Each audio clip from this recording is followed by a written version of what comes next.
El capítulo 2 comenzó como una exhortación: nada hagan por contienda o vanagloria. Tened el mismo espíritu, una misma mente.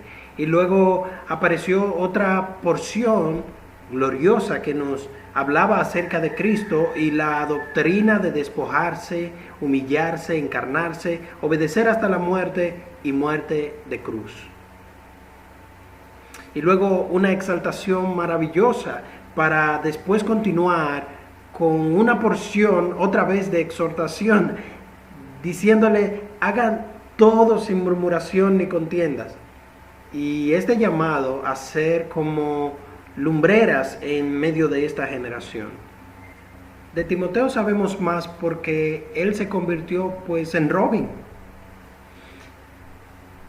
Se convirtió en discípulo de Pablo. No solo un discípulo, se convirtió en un hijo para Pablo. Y Pablo le dice: lo voy a enviar a ustedes. Y afirma que es un hombre idóneo para ir con los filipenses. No solo porque estuviera capacitado para ir, sino también porque estaba dispuesto a ir. Pero antes de ver a Timoteo, quiero que volteemos a mirar a Pablo. Y vemos que él estaba preso. Si tú quisieras tener a una persona a tu lado, en un momento así, sería a Robin, si tú fueras Batman. Vemos cuánto ama Pablo a los filipenses. Y los ama tanto que les envía a su mejor hombre. Y aún a su hijo amado no lo vio como algo a lo que debía aferrarse. Le envía a la persona más idónea para esa tarea. Conocemos el testimonio de Timoteo. Él estaba interesado al igual que Pablo. En el versículo 20 Pablo dice: a nadie tengo del mismo ánimo, o sea, del mismo sentir, que se interese por ustedes. O sea, Pablo le dice: yo quiero que vayas a Filipo, y Timoteo no pone peros. Luego vemos a este hombre, Epafrodito, pero Epafrodito no era del equipo de Pablo exactamente. Era más bien un mensajero, es decir, un colaborador. Y en el versículo 25 al 30 vemos que Epafrodito era un mensajero de los filipenses, pero igualmente era un hombre con un testimonio y fuerte, y una persona madura en la fe,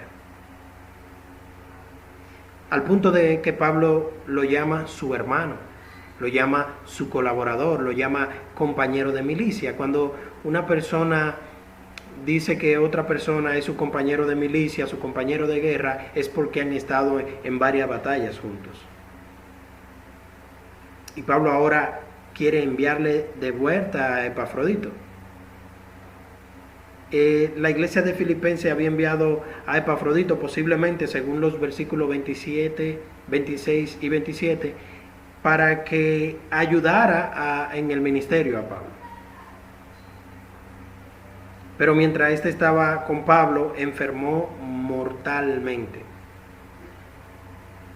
Y una cosa que cabe destacar de este hombre, de Epafrodito, es que él no renunció a la misión, no renunció a su misión.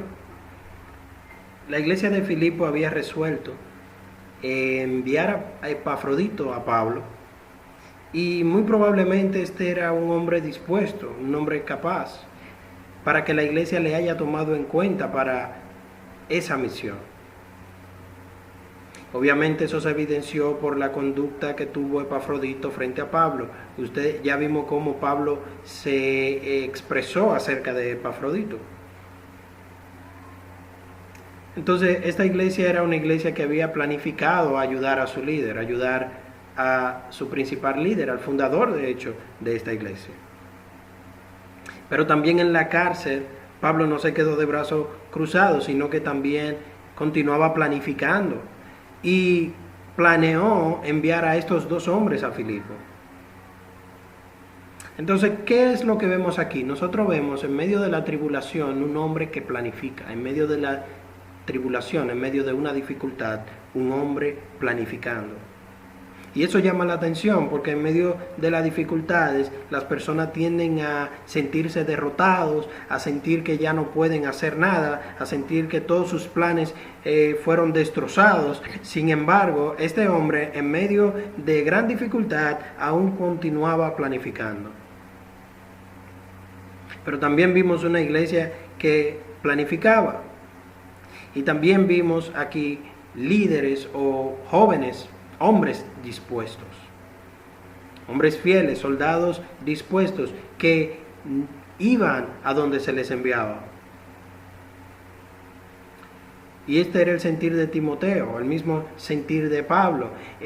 Si Pablo le decía ve a Filipo, él no ponía peros, él no decía, ay, ¿por qué a Filipo? ¿Por qué no a otro lugar?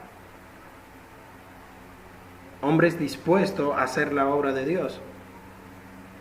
Un líder que planificaba en medio de la aflicción. Una iglesia fiel que ayudaba a su líder, aunque estuviera en gran dificultad. Así era la iglesia de Filipo. Y este debería ser el carácter que deberían tener la iglesia de hoy, que deberían tener los líderes de hoy, que deberían tener los hombres, los siervos de hoy.